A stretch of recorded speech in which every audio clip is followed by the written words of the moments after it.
I guess you could say my life was the definition of the American dream, or at least the glossy, filtered version of it we all post on Instagram to convince ourselves we're happy. I had the high-rise apartment in downtown Chicago with floor-to-ceiling windows that made the city look like a collection of sparkling toys at night. I had the career in fintech that paid more than a kid from a Midwestern suburb ever should have made by 30. Most importantly, I had Sarah. We met our junior year at Michigan State, and for 7 years, she was my North Star. She was the person who knew exactly how I took my coffee, the person who could tell I was stressed just by the way I gripped the steering wheel, and the person I planned on growing old and gray with. We weren't just a couple, we were a unit. Or so I thought. Then there was Mark. Mark had been my best friend since we were playing JV baseball together in high school. He was the kind of guy who was perpetually about to make it big. He had the charm, the looks, and the confidence, but he lacked the follow-through. When he called me 3 months ago, sounding smaller than I'd ever heard him, telling me his startup had folded and his girlfriend had kicked him out of their place in Austin, I didn't even hesitate. I told him he had a place with us. Sarah was a bit hesitant at first, mentioning something about our privacy, but she eventually folded, saying she knew how much Mark meant to me. That was the kind of woman she was, selfless, supportive, and always in my corner. At least that was the script I had written for her in my head. The first few weeks were actually great. It felt like a throwback to our college days. We'd grab beers after I got off work, order pizza, and watch the Bulls games. Mark was helpful around the house, and he and Sarah got along famously. Sometimes I'd come home and find them in the kitchen, laughing over some inside joke or debating which Netflix documentary to watch. It warmed my heart to see the two most important people in my life bonding. I felt like I had everything. I was the provider, the successful friend, the happy husband-to-be. I was blind.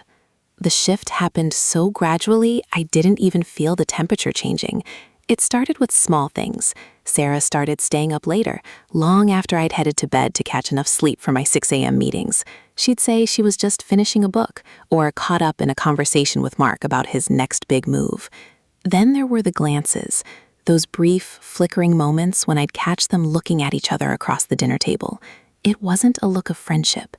It was something heavier, something with an electric current running through it. But I dismissed it. I told myself I was being paranoid, that I was just tired from the 80-hour work weeks. I trusted them. That was my first mistake. You never think the people who love you are capable of destroying you until the floor disappears from under your feet. The Tuesday it all ended started like any other day. I had a massive presentation for a group of investors from New York. I was keyed up, drinking way too much caffeine, and barely said goodbye to Sarah as I rushed out the door. The meeting ended up being a total blowout. We secured the funding in half the time expected. By 3 p.m., my boss told me to take the rest of the day off and celebrate. I was ecstatic. I stopped by a high-end wine shop and bought a $300 bottle of vintage champagne. I wanted to surprise Sarah.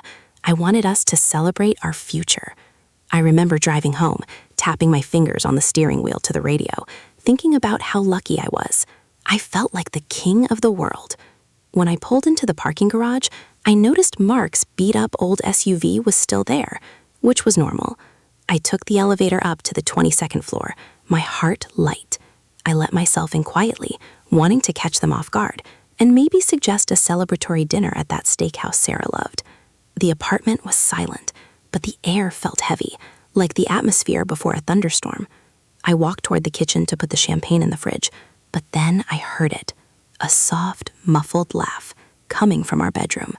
My bedroom. It wasn't the kind of laugh you share over a joke. It was intimate. It was a sound that didn't belong to anyone but us. I froze. Every muscle in my body turned to stone.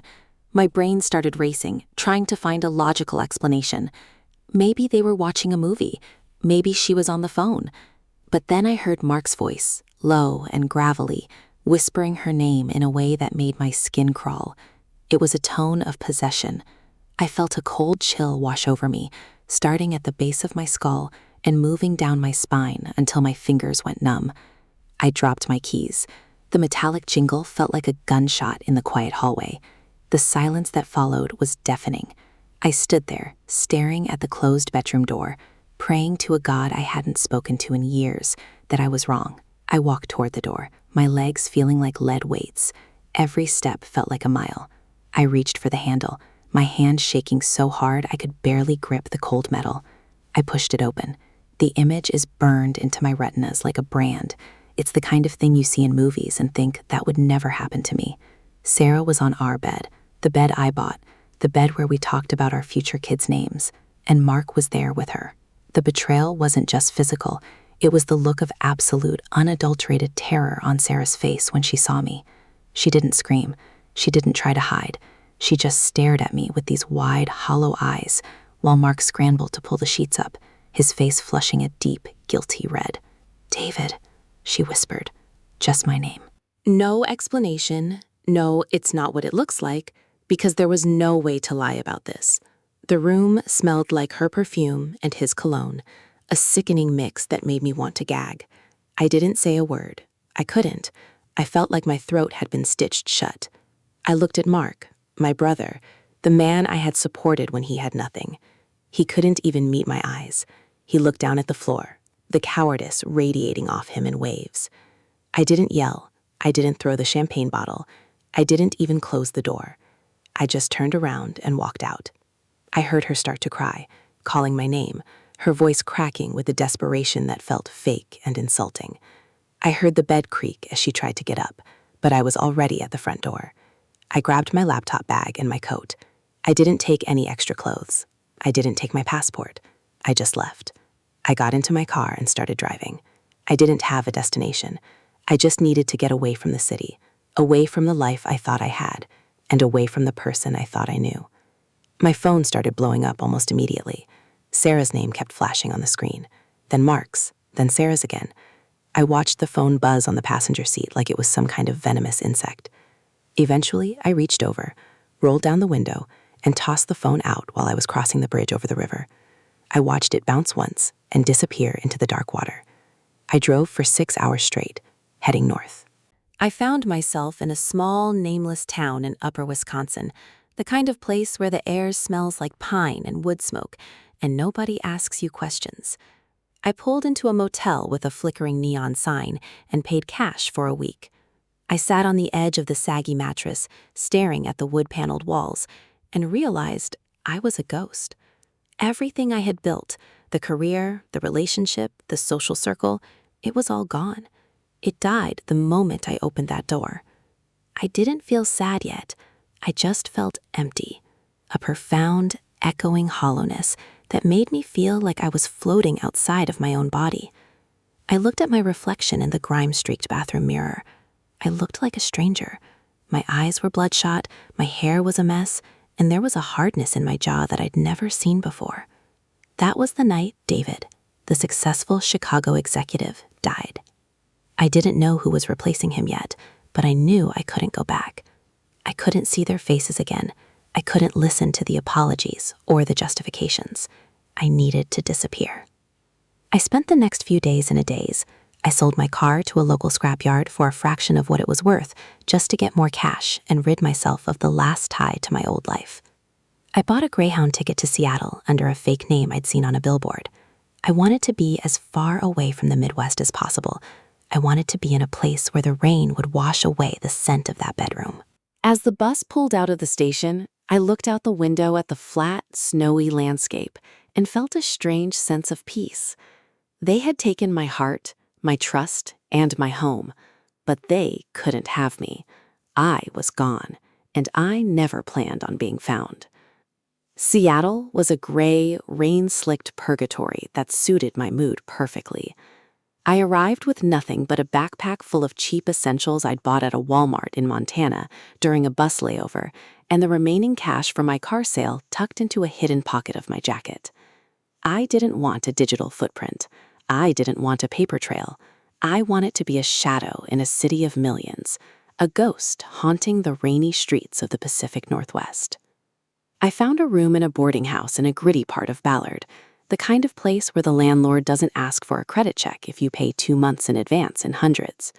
The room smelled like stale tobacco and industrial-grade cleaning fluid, but it was mine. It was a cell, but at least the bars were of my own making. I got a job working the night shift at a commercial bakery. It was grueling, physical labor, the kind of work that leaves your bones aching and your lungs coated in a fine layer of flour dust. It was perfect. The physical exhaustion was a localized anesthetic for my mind. If I worked hard enough, if I lifted enough 50-pound bags of grain and scrubbed enough industrial mixers, I was too tired to see Sarah's face when I closed my eyes. I was too tired to replay the sound of Mark's voice. My coworkers were a rotating cast of societal outcasts, immigrants, and guys like me who were clearly running from something they couldn't name. We didn't talk much. We just worked in the heat of the ovens while the rest of the city slept. And when the sun came up, I'd walk back to my room, eat a bowl of cereal in the dark, and collapse into a dreamless sleep. Months bled into a year. I stopped checking the news. I stopped caring about the stock market or the fintech world I'd spent my 20s conquering. My old life felt like a movie I'd watched a long time ago, vivid in parts, but ultimately fictional. I had changed. I lost 20 pounds. My skin grew pale from the night shift, and I grew a thick, coarse beard that hid the sharp lines of my face. I looked like just another weary laborer catching the bus at 5 a.m. I felt a twisted sense of pride in that. I had successfully erased David. But the silence is a dangerous thing. Once the initial shock wore off and the routine of my new life became mechanical, the anger started to settle in. It wasn't the hot, explosive rage I'd felt in the hallway of my apartment. It was a cold, pressurized resentment that sat in the pit of my stomach like a stone. I thought about the sheer entitlement of it. Mark, a man I had fed and housed. Sarah, a woman I had loved with every fiber of my being. They hadn't just cheated, they had colonized my sanctuary. They had looked at everything I worked for and decided it was a playground for their impulses. I'd wonder if they were still in my apartment. Did she give him my spot on the bed? Did he wear the expensive robes I left behind? The thoughts were toxic, but in the isolation of my room, I drank them like wine. I started spending my afternoons in the public library, not to look up my old life, but to learn. I realized that if I was going to stay dead to the world, I needed a new identity, a real one. I spent weeks researching how to obtain a new social security number, how to build a credit history from scratch using the identities of the long deceased, and how to navigate the dark corners of the internet without leaving a breadcrumb. It became a hobby, then an obsession. I wasn't just hiding anymore. I was rebuilding myself as a fortress. I was becoming someone who could never be hurt again because I didn't exist on any map. One rainy Tuesday, about 14 months after I left Chicago, I broke my own rule. I was at an internet cafe, the kind used by tourists and people without homes, and I typed her name into a search engine. My heart hammered against my ribs so hard I thought it might crack a bone. The results hit me like a physical blow. There was a wedding announcement in a suburban Chicago paper. Sarah and Mark. They hadn't even waited. The photo showed them standing in a park I recognized, looking radiant and soulmate adjacent, as if their union hadn't been forged in the wreckage of my life. The caption called it a beautiful ceremony after a tragic year of loss. Loss. I was the loss. They had turned my disappearance into a tragedy that brought them closer together. They had made themselves the protagonists of a story where I was the villain who abandoned them. I sat there for hours, staring at the screen until the pixels blurred.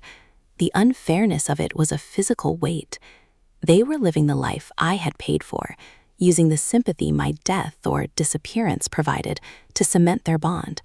They were happy, and I was eating ramen in a boarding house with a view of a dumpster. That was the moment the sadness finally, irrevocably died, replaced by a singular, burning purpose.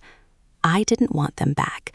I didn't even want them to suffer, not in the way most people mean. I wanted them to know that I was still out there. I wanted to be the shadow that hung over their perfect, stolen life. I wanted to be the ghost they couldn't exorcise. I started saving every penny. I took on double shifts at the bakery. I started doing freelance coding for untraceable offshore companies under my new digital alias, rediscovering the sharp, analytical mind I'd tried to bury. I was making money again, real money, but this time it didn't go toward high-rise apartments or designer suits. It went into offshore accounts and hardware wallets. I was building a war chest. I spent another 6 months meticulously crafting a new persona, Leo Thorne, a consultant with a vague background and a rock-solid set of credentials. I moved out of the boarding house and into a modest but clean apartment in Queen Anne. I bought a car, a boring, reliable silver sedan that would blend into any parking lot in America. I began to stalk them digitally. It was easy. Sarah was a creature of habit. She posted everything. I knew where they lived, a house in the suburbs, not far from where we grew up. I knew Mark had finally made it by using some of the connections I'd left behind, or perhaps Sarah's family had bailed him out. I knew they had a dog. I knew they went to the same coffee shop every Saturday morning. I watched their lives through a screen, like a scientist observing a colony of bacteria. They looked so comfortable, so safe. They thought the book on David was closed, the final chapter written when the police eventually gave up on the missing persons report Sarah had undoubtedly filed to save face. One night, while looking through a gallery of photos from a mutual friend's party, I saw a picture of Sarah alone. She was standing on a balcony, looking out at the city, and for a split second, the mask slipped. She looked miserable. There was a hollowness in her eyes that mirrored the one I'd carried. Maybe the guilt was there after all. Maybe every time Mark touched her, she remembered the sound of my keys hitting the floor. Or maybe I was just projecting my own darkness onto her. Either way, it didn't matter. The plan was already in motion. I wasn't going to go back and confront them. That was too small, too cliché. I was going to wait for the perfect moment to let them know I was watching.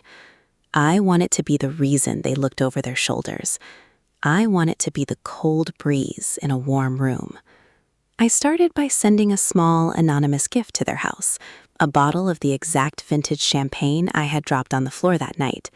No note, just the bottle, sitting on their porch. Then, a week later, I sent a copy of the keys to our old Chicago apartment to Mark's office. I wanted to see how long it would take for the cracks to show.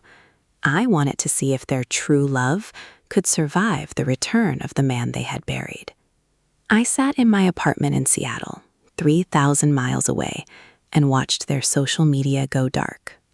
No more brunch photos, no more smiling selfies. The silence on their end was the sweetest music I'd ever heard. They knew. They knew I was out there, and they knew I was coming. The silence from their social media was like a long-awaited exhale. For months, I had been the one holding my breath, living in the shadows of my own existence. But now the roles had reversed. I could almost feel the panic radiating from that suburban house in Illinois. I could imagine them sitting in their living room, the expensive champagne bottle sitting like a live grenade on their coffee table, wondering if I was standing in the bushes or if I was 1,000 miles away.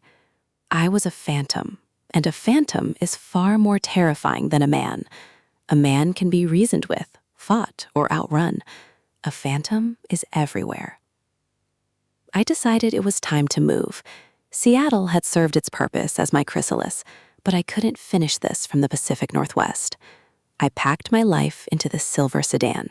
Everything I owned now fit into 3 suitcases, and began the long drive east. I avoided the interstates where the cameras are thickest, sticking to the 2-lane highways that cut through the heart of the country. I drove through the big sky silence of Montana and the endless cornfields of Nebraska, staying in roadside motels that didn't require an ID. The movement felt good. It felt like I was reclaiming the space they had stolen from me.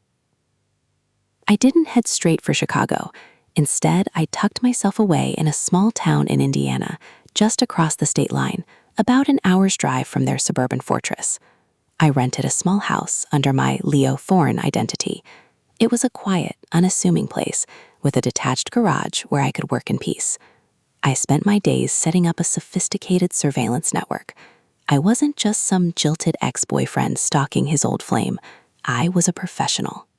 I used the tech skills I'd honed in my new life to bypass the security of their smart home system. It was surprisingly easy.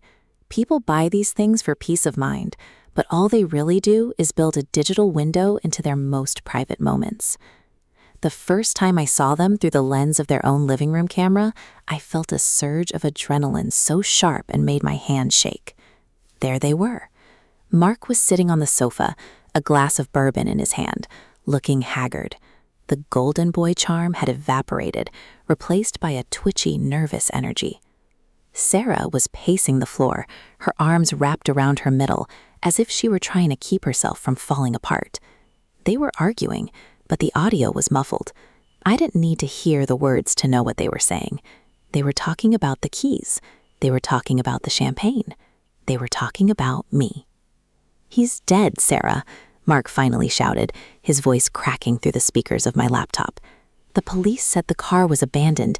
He jumped into the river. People don't just survive that and stay gone for 2 years." "Then who sent the bottle?" Sarah's voice was high, hovering on the edge of hysteria. "Who has those keys, Mark? There were only 3 sets. I had mine, you had yours, and David had his. He's out there. I can feel him. I felt him for weeks." Watching them was like watching a slow-motion car crash. The infidelity that had seemed so passionate and meant to be when they were sneaking around behind my back was now buckling under the weight of their collective guilt. They didn't have a common enemy anymore. They only had each other, and each other was a constant reminder of the crime they had committed. I realized then that I didn't need to do much. I just needed to provide the pressure. The cracks were already there. I was just the frost that would make the pipes burst. I started making my presence felt in more physical ways. I'd drive past their house at 3 a.m., the slow roll of my tires on the asphalt, a low-frequency hum that I knew Sarah would hear. I'd leave a single red rose on the windshield of her car while she was in the grocery store, the same flowers I used to buy her every Friday. No note, just the flower. I watched through the store security feet as she walked out, saw the rose, and nearly collapsed. She looked around the parking lot, her eyes frantic, searching for a face she wouldn't recognize even if she saw it. Mark was the one who started to break first. He became obsessed with security. He installed more cameras, more locks, more alarms. He stopped going into the office, his successful career beginning to wobble as his paranoia took center stage. He started drinking earlier in the day. I watched him on the kitchen camera at 10 a.m., pouring vodka into his coffee, his eyes darting toward the window every time a bird flew by. He was a shell of a man. It was pathetic, really. I had looked up to him once. I had called him my best friend. Now, he looked like a trapped animal, waiting for a predator he couldn't see. One evening, I decided to push them to the edge. I waited until I knew they were both in the house, sitting down for a dinner that looked more like a funeral than a meal. I dialed their landline from a spoofed number, our old Chicago number. I watched the caller ID on their Kiddienpillenfwash. They both froze. Sarah's fork hit her plate with a sharp clang. Mark stared at the phone as if it were a snake coiled on the counter. It rang and rang, the sound filling the tense silence of their home. Finally, Mark lunged for it. "Who is this?" he screamed into the receiver. "What do you want?" I didn't say anything. I just breathed, a slow, steady, rhythmic sound. I wanted him to hear the life in me. I wanted him to know I was breathing the same air he was. "David? David, is that you?" His voice was a whisper now, filled with a terrifying mix of hope and horror. "Man, talk to me. If it's you, just say something. We thought you were gone. We're sorry, man. We're so sorry." I hung up. The sorry felt like a slap in the face. It was too late for sorry. Sorry doesn't fix the year I spent scrubbing industrial mixers in the dark. Sorry doesn't fix the way the world looks when you realize the people you love are capable of anything. I wasn't looking for an apology. I was looking for an ending. The next day, the for sale sign went up on their lawn. They were trying to run. They thought that if they moved, if they changed their zip code, the ghost would stay behind. It was a naive, quintessentially American thought, the idea that you can always reinvent yourself by moving west. But I had already done that. I was the master of reinvention now. I watched from my car as the realtor hammered the sign into the dirt, and I smiled. It was time for the final act. I spent the next 48 hours preparing. I didn't want to kill them. That was too easy, too permanent, and too messy for the new life I'd built. I wanted them to live for a long, long time in a world where they could never trust each other again. I wanted to plant a seed of doubt so deep that no amount of therapy or fresh starts could ever pull it out. I had gathered enough digital evidence of their mutual betrayals, Mark's hidden gambling debts I'd discovered, Sarah's secret bank account she'd started after I disappeared, and I was going to give them each other's secrets as a parting gift. But then something happened that I hadn't planned for. Sarah didn't go to work. She didn't help Mark pack the boxes. She sat on the back porch, staring at the woods behind their house, and she took out a small, leather-bound journal. I zoomed in with the high-resolution camera I'd hidden in the tree line.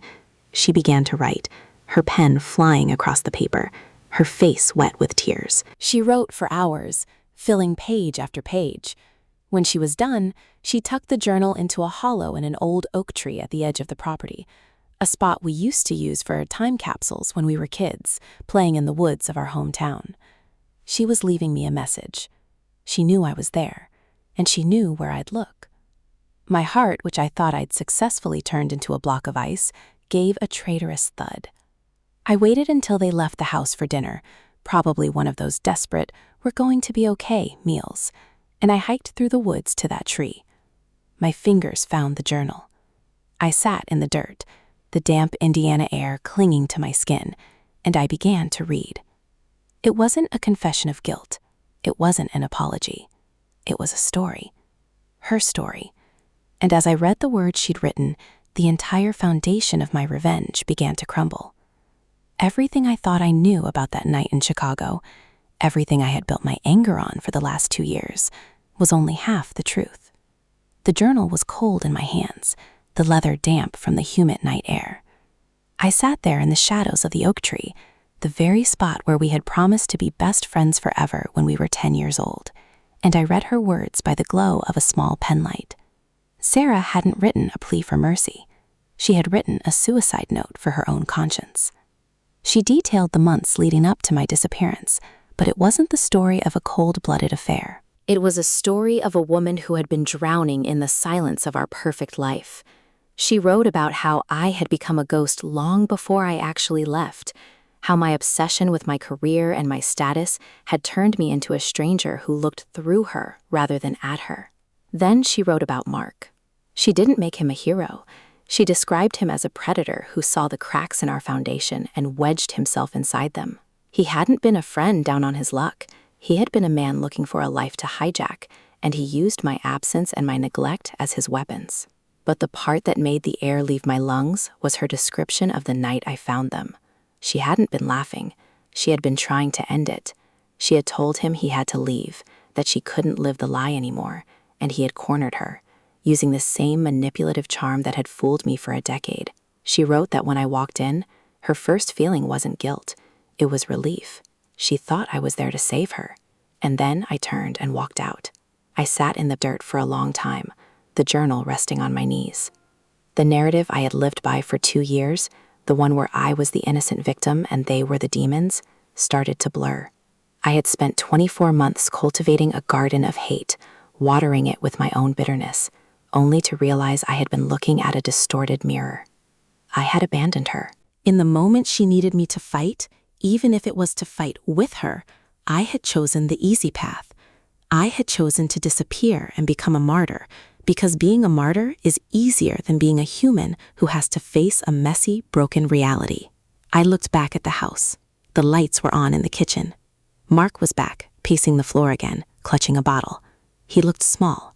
He looked like a man who knew he had stolen something he could never truly own. And Sarah was there, sitting at the table, her head in her hands.